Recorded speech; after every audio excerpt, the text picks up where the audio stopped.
How many women discovered the empty tomb? Was it 1, 2, 3, or more? Depends which gospel you read, right?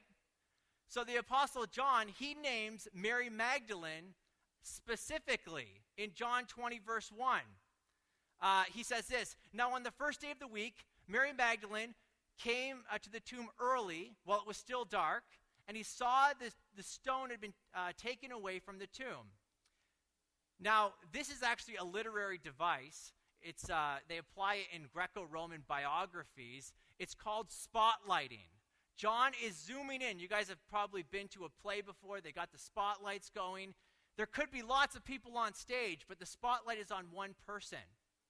Remember, selection is not a denial. That's our first principle. John selects Mary Magdalene, but that doesn't mean he's saying that there's no one else there. There's no other women. In fact, when you read the next verse, this is what it says. Very interesting.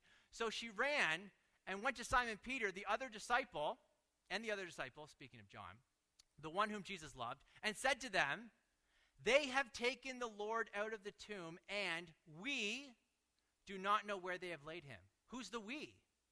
Mary, who's the we? John, who's the we?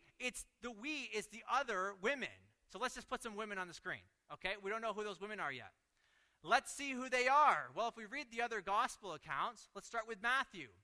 Matthew says that Mary Magdalene and the other Mary were specific eyewitnesses of the empty tomb. It says this, "Now after the Sabbath, towards the dawn of the first day, Mary Magdalene and the other Mary went to see the tomb." He doesn't say only they went to see the tomb. He just names those two people, okay? There could be other women, so let's just put them up there for a minute. Let's see what Mark has to say. Mark says this, "When the Sabbath was passed, Mary Magdalene, Mary the mother of James," another Mary, it's a lot of Marys, okay, "and Salome brought spices so that they might go and anoint him. And very early on the first day of the week, when the sun had risen, they went to the tomb." So now we have Mary Magdalene, Mary the mother of James, and Salome.